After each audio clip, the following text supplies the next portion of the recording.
साली आधी घरवाली की अनोखी कहानी।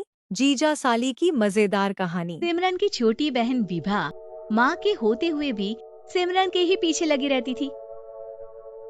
सिमरन, आ गई हो तो इसे खाना खिला दो। बोल रही है तुम जब तक नहीं खाओगी ये भी नहीं खाएगी। क्या है विभा, तुम खा लिया करो ना, मुझे ऑफिस से आने में देर हो जाती है। और कोई छोटी बच्ची तो हो नहीं तुम जो खाना भी नहीं खाती हो कि दीदी आएगी तो ही खाऊंगी। हाँ हाँ, छोटी बच्ची ही समझ लो। और एक बात, जब आपको पता है कि मैं आपके बिना नहीं खाती तो रोज रोज क्यों बोलती हो? क्या है, दोनों बहनें कम माँ बेटी ज्यादा लगती हो। अरे दीदी की शादी हो जाएगी तब क्या करेगी बोल। जब होगी तब की तब देखेंगे। मैं तो दीदी के साथ ही रहूंगी हमेशा। दोनों की शादी ऐसे घर में कर देंगे जहाँ दो भाई हो। खैर, मामला आया गया हो जाता है। एक दिन सिमरन के पापा घर आते हैं। तुम लोगों के लिए अच्छी खबर है। वर्मा जी है ना मेरे दोस्त, उन्होंने सिमरन बेटी के लिए रिश्ता बताया है। बहुत अच्छा लड़का है, सिमरन को भी पसंद कर लिया है। और कल वो लोग आ रहे हैं सिमरन को देखने अपने घर। सिद्धांत अपने माता पिता के साथ सिमरन को देखने आता है। उसे सिमरन अच्छी लगती है और शादी तय हो जाती है। सिद्धांत की माँ कहती है, अब तो हम लोग ले जाएंगे जल्द ही अपनी सिमरन को यहाँ से।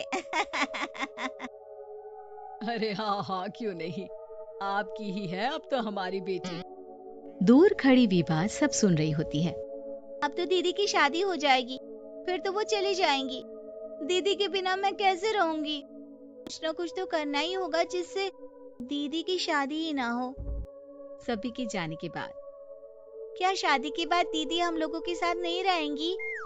अरे नहीं तो फिर क्यों रहेगी, शादी हो जाएगी तो अपने घर चली जाएगी ना। तो मैं भी जाऊंगी उनके साथ, मेरा भी सामान पैक कर देना। अरे कैसे बात कर रही हो विभा, दीदी के ससुराल छोटी बहन नहीं जाती। हाँ, कभी कभी जाकर मिलाना और रोज फोन पर भी बात कर लेना, ठीक है? नहीं पापा, आप तो जानते हैं मैं दीदी के बिना खाना भी नहीं खाती, ना ही मुझे उनके बिना नींद आती है। सिमरन बहन की बात सुनकर इमोशनल हो जाती है। अगले दिन से विभा खाना खाना छोड़ देती है। लोगों के लाख समझाने के बाद भी विभा ना खाती है ना ही सोती है।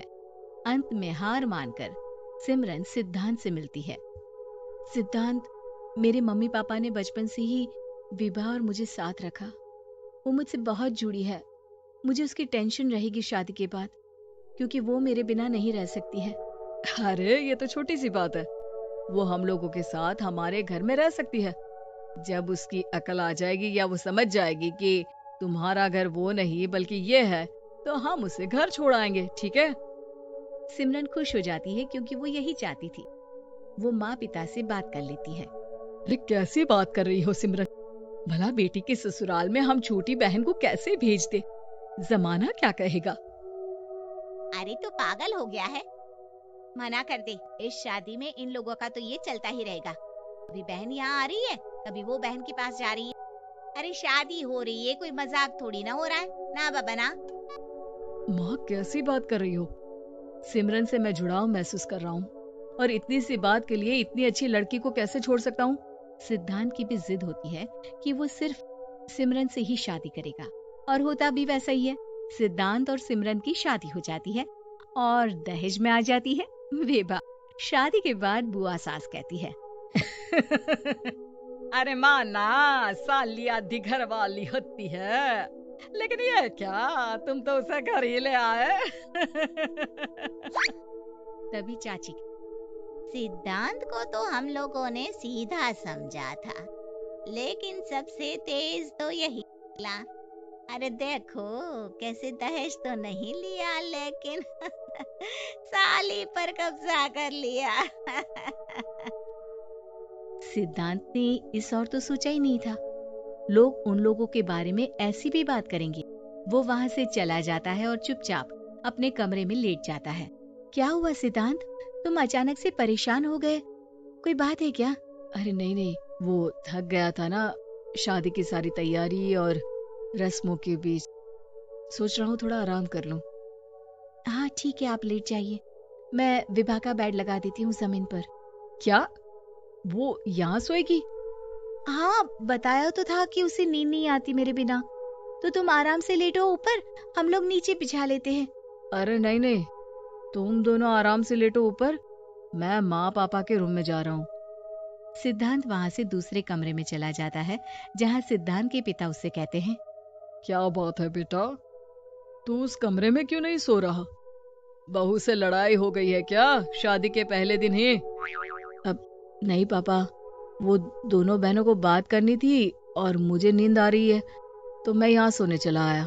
अगले दिन सिद्धांत तैयार होकर ऑफिस जाता है। ऑफिस में लंच के वक्त दोस्त कहता है, क्या बात है सिद्धांत, इतना सारा खाना एक ही दिन में?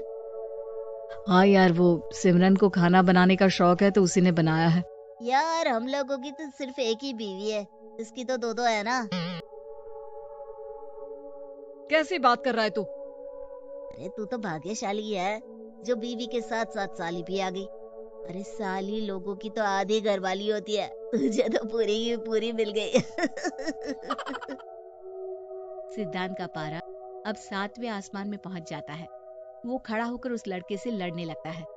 हाँ, मेरी शादी में मेरी बीवी के साथ मेरी साली भी आई है, ये सच है, लेकिन सिर्फ कुछ समय के लिए, क्योंकि उसने सिमरन को बचपन से ही माँ की तरह देखा और यूं अचानक वो सिमरन से अलग नहीं रह सकती थी। इसलिए सोचो, अगर मेरी बीवी उसके लिए माँ का स्थान रखती है तो मेरा दर्जा क्या हुआ? तभी वहां बॉस आ जाता है।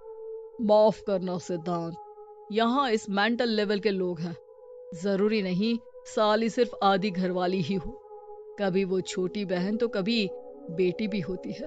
वेल डन सिद्धांत।